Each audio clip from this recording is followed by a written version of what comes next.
Hey guys, it's Powell and welcome back to my YouTube channel. I know this is a different setup than usual. I'm doing some deep cleaning in the room that I usually film in.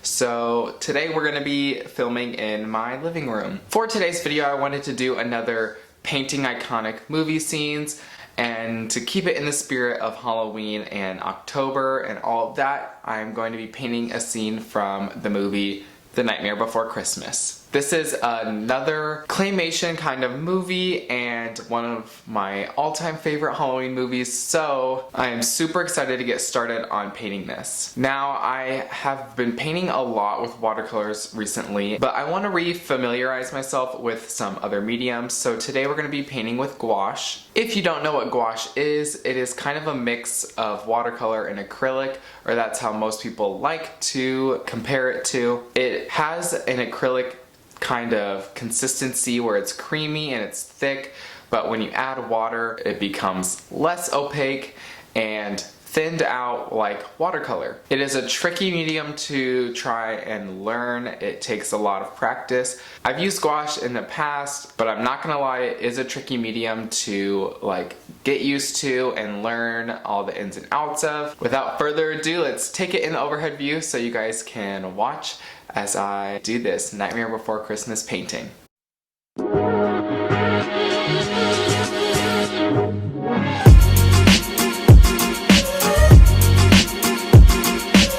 Alright, welcome to the overhead setup.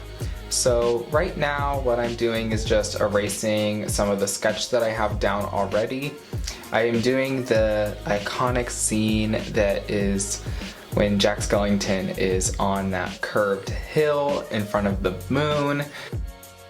The gouache that I have comes in little tubes, so I have to put it out on a palette. So that is what I'm doing right now. I just picked out the colors that I know I'm going to use, and I am placing them on the palette. Because I'm going to have to mix a lot of these colors, I'm only putting the background, the main colors that I am going to be using on first, because I know I'm going to use a lot of this palette space for mixing, and I don't want to mix any colors together on accident that I don't need to mix. So all of the black, gray, and whites I am going to do first, so the background and the hill. So I just wet the paper and now I am putting the dark shades on first, the dark grays and blacks first, just marking those in. Just doing a light wash now and darkening it up as I go.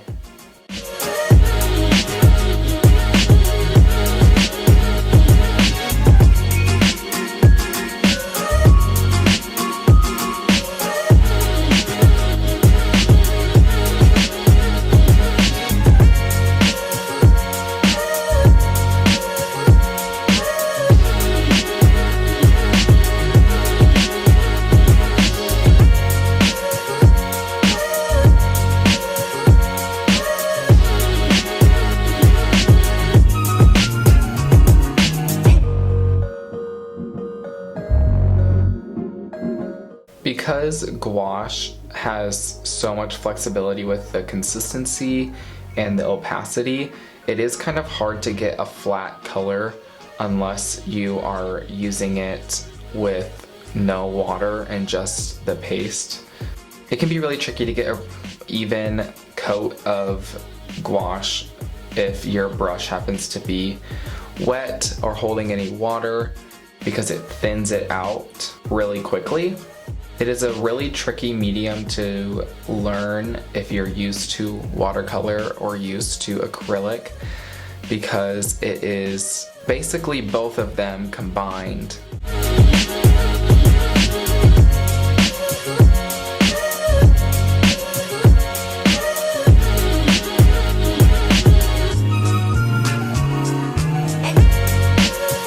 Alright, right now I am just marking in the little stone wall kind of things that are in the background of the image, and I'm making sure to make the sides in shadow darker, because even though that I'm gonna be painting over them where all the stones and everything, I want the shadows to still be present.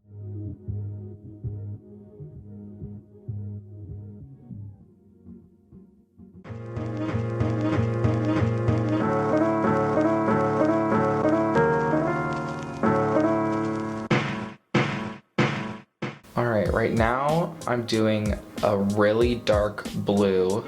So I mixed ultramarine blue and just black gouache together to get a dark blue. And I'm going around the moon and around the hill and all of the background stuff, just so I don't accidentally go over it when I am filling in all of the sky.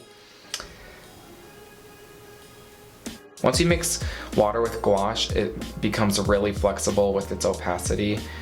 So once it is put down, as soon as you put water on it again, it lifts back up. So if this outline does dry, it will be lifted back up when I paint near it or like on top of it.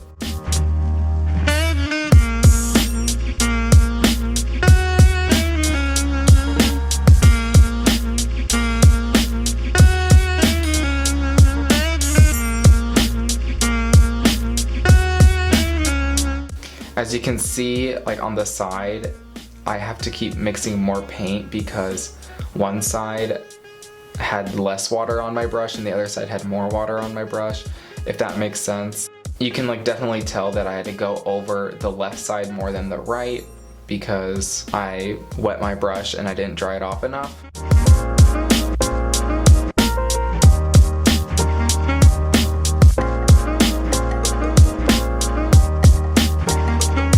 Right now I'm just kind of getting really close to that edge to try and lift up the dark blue line that goes around everything.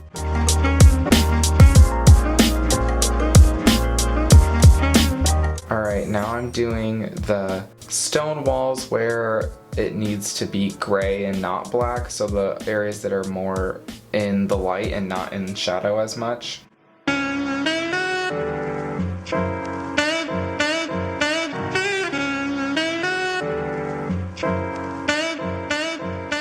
So I just let everything dry and I came back and now I am putting some orange and yellow and white on my palette because I'm going to be mixing them to make the moon in the background.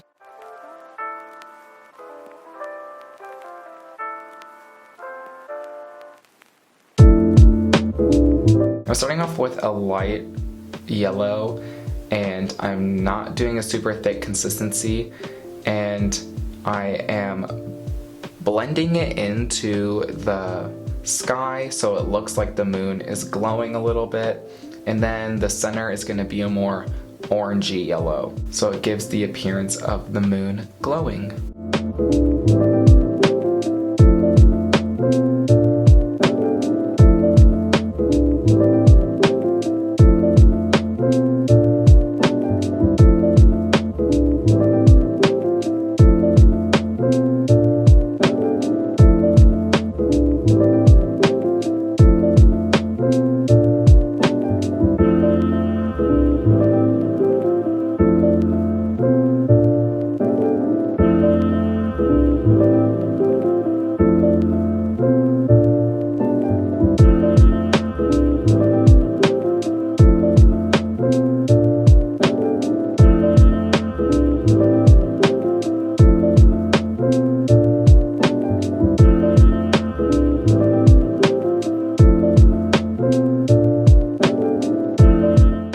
You're gonna see my head pop in this video probably a few times just because there were a lot of little sections where I needed to do fine details, and I prefer to be a little bit closer to what I'm painting when I'm doing details because I can't really see and I'm not as accurate when I'm far away.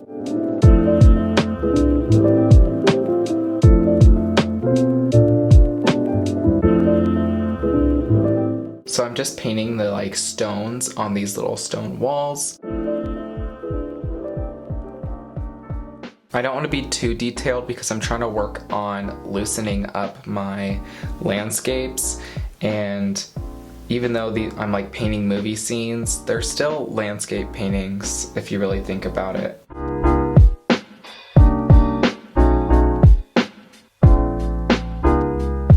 And now I'm just kind of darkening up that other section of the hill that kind of goes behind the wall because I realized it was a little too light and it didn't look quite right.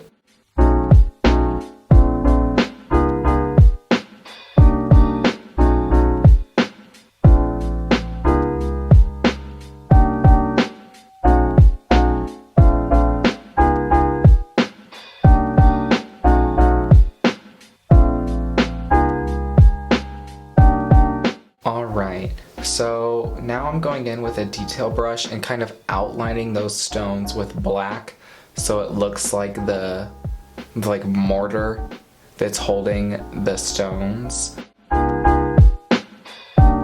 It's just adding a little bit more detail to really make those pop out and look like they're made of stones and not like just a slab of concrete or something like that.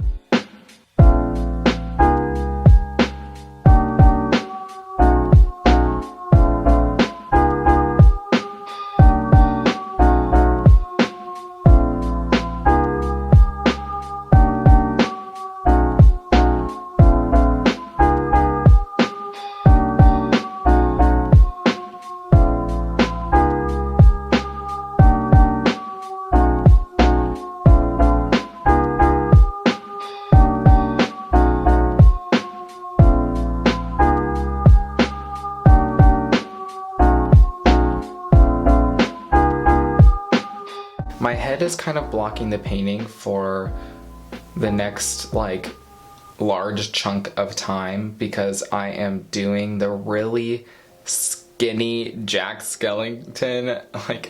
He's so skinny and I just don't want to mess him up. And when I do his little ghost dog, I don't want to mess that up either. So my head's gonna be covering the shot, so I think I'm just gonna skip over that so you guys can actually see what I'm doing for the rest of the painting. Alright, now I'm going in with kind of like a bright orange to do the little pumpkins that are all throughout. There's not a whole bunch of them, but there's some, and I wanted to make sure to add them.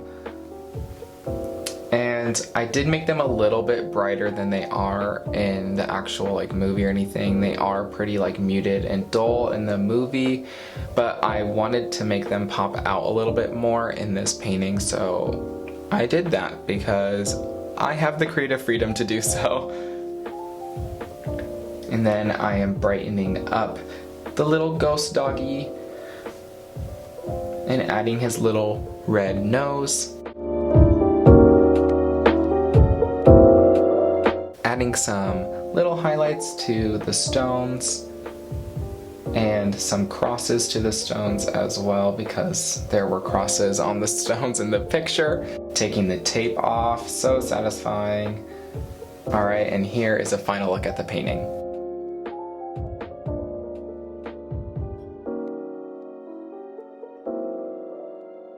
Alright guys, that is this Nightmare Before Christmas painting all done. I do really like the way that it turned out. If you guys want to see more of these painting iconic movie scene videos, make sure to give this video a thumbs up. If you are not subscribed to my channel already, go ahead and click that red subscribe button to subscribe to my channel and click that bell icon to get notified every time I post a new video. Alright guys, it was super fun filming this video for you all. That's all I got for you today, so I will see you in the next one. Alright, bye!